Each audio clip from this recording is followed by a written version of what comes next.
What can I say about Gwain Saga that isn't just, holy f***, I love it so much? It's criminally underrated for one, and it's a series that deserves more love and attention. Gwain Saga was something I came across out of boredom one day several years ago, back when there were only 2 or 3 episodes. If I remember right, episode 2 was the first episode I watched. By the end of it, I told myself, this is cool, and I proceeded to watch the other episodes available at the time. That was 2017, and needless to say, I've been hooked ever since. The series has 9 episodes. Well, it will have 9 episodes once the 9th and final episode releases sometime this year. I realize how vague that sounds, but Gwain Saga is made primarily by only one person, Gyoexy. Best to not rush that one person into releasing something subpar, especially when that something will be the grand finale of what's been a pretty great, if flawed, series. And yes, I don't want to make myself seem like I'm blindly praising this show here.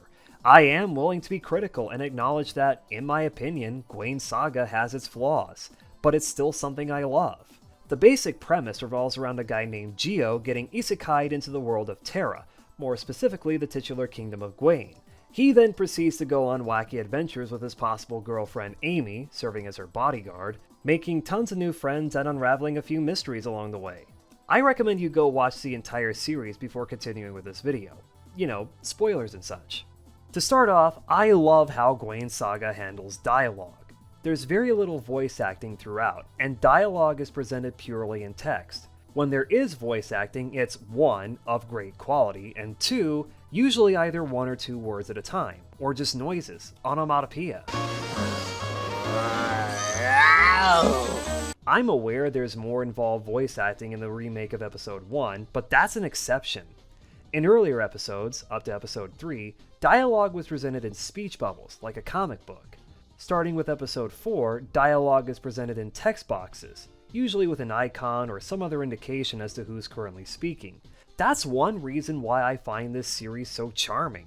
Combine that with the music, most of it being rips from various video games, and it feels like you're watching video game cutscenes. But really, the biggest strength this show has is its animation quality and visual style. Gwain Saga and the world it takes place in look awesome, colorful, and vibrant. I wouldn't mind moving to somewhere in Terra if it meant I got to see places like this and people like Gyo and all his friends on the regular. No kidding. And yes, apparently the word is pronounced Terra, despite it looking like you should pronounce it Tiura or Terra or something like that. Anyways, I'm far from the first person to shower praise and wax poetic about Gwain Saga's animation. You can tune out the story, the characters' personalities and whatnot, and be satisfied with how great the animation is. That video game feel I discussed a few moments ago extends here too. Many, but not all, fight scenes and other action sequences are in 2D, complete with sprites, pixel art backgrounds, and video game sound effects. Episode 8 even had a loading screen. A loading screen? Yes, a loading screen. Is it too late to turn Gwain Saga into a proper video game? Again, I'm not the first person to make a comment like that, but hey, I like to see it happen. Since I mentioned it, episode 8 is where the show's quality became amazing. I mean, the quality had been improving with each new episode, and even in the earlier episodes, I thought it was pretty good. But episode 8 kicked things up to 11. Best animation in the entire series to date. Go watch the I Need a Hero bit, again, and again. Thrice in a row if you must. It's that awesome. Then there are the references. Holy crap, the references can get out of control sometimes. It seems like each episode has its own little set of Easter eggs to find, usually in the form of references to video games or video game franchises, but also stuff like JoJo's Bizarre Adventure and Equestria Girls. You know, that spin-off of My Little Pony Friendship is Magic where the ponies were humans. The design of Marlo the Avocado Girl, that's the show's words, not mine, may itself be a reference to the Ashura glitch from Sonic 2. There's also the fact that Marlo has super speed, can perform moves similar to Sonic, and is able to transform into what's essentially a Supersonic or a Super Saiyan form. So yeah, she's basically the Sonic of this universe, even if her personality is nothing like Sonic's. And yes, I know that people like Gyo can run just as fast as her, if not faster. I would make a joke about her being a Surge the Tenrec fangirl, but then I saw this, which made me conclude that yes, Marlo is indeed a Surge the Tenrec fangirl. As for the characters in general, they're cute, likable enough as they are, and fun to watch, but there's not much to them. Even Amy and Gio, the show's two main protagonists. Not gonna lie, part of me kinda wishes there was more to Amy and Gio's personalities, but that might be me expecting a little too much. In any case, it's not a huge problem. I love Gio being the so-called Silent Gale, mute but kind and caring, and willing to protect his friends no matter what. And I love Amy being as much of a cinnamon roll as Lonnie is. Airheaded, bubbly, rebellious, and just as kind and caring as Gio.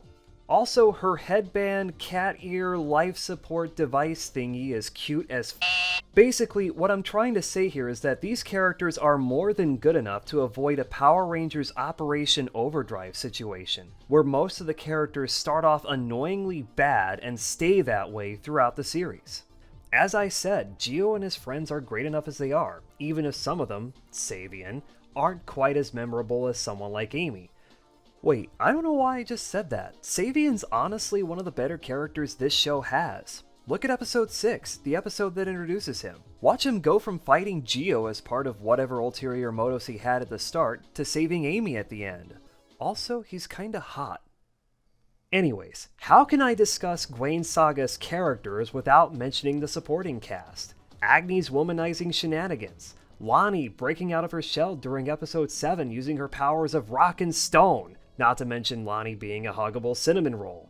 Marlo's antics in episode 4 where she sells Gio being a vampire to his friends. Diva being the complete antithesis of her own powers of water and ice. Not to mention her obviously needing tons of hugs. They might not be the best written, but I still like Gio and his friends plenty enough. Oh yeah, about that writing. Gwain Saga doesn't have the strongest story in the universe, but it works. It's fine enough. Like I said towards the beginning, the series' overarching premise revolves around Gio getting isekai'd to Terra, with Gio's previous life being some average guy on Earth. I assume he was an average guy in his previous life, since at the time I'm making this, very little is known about who Gio was and what his life was like before he got sent to Terra. Gio being sworn to secrecy regarding him actually being a human opens the door for things like Marlo believing he's actually a vampire, and the series focusing more on slice of life. We see him doing things like going to school, hanging out with his friends, and making new friends. That's all great enough as it is, but like with the series' characters, part of me feels like more could have been done regarding the story. We don't see Gio going out of his way to learn more about why he's in Terra, and who or what brought him there. Why humans like himself get the cold shoulder in the land of Gwain, and why Queen Gwain hates humans so much. Enough to want Gio dead at various points throughout the series. That said, considering how episode 8 ended, chances are good that episode 9 will reveal most or all those things, making that previous comment age like milk. And again, it's not that big of a deal, just something I think about from time to time as a what if. And I gotta wonder how Gio's friends would react to him actually being a human instead of a vampire. Would they continue to stick by his side? Would they be horrified? Who knows? At least being a human in Terra means you automatically get super strength and incredible durability at the cost of having no magical abilities, or elements as the show calls them, and a weakness to magic attacks. Also, you can't swim, and your hair turns white. I cannot swim in real life, and I'm starting to get some gray hairs on my head, so I might be okay in Terra after all, provided I can hide my humanity well. Just gotta find a pair of goggles like Gio's. All jokes aside, the fact that one person can create something like Gwain Saga largely on their own and grow a decently sized and generally great fanbase from that speaks volumes.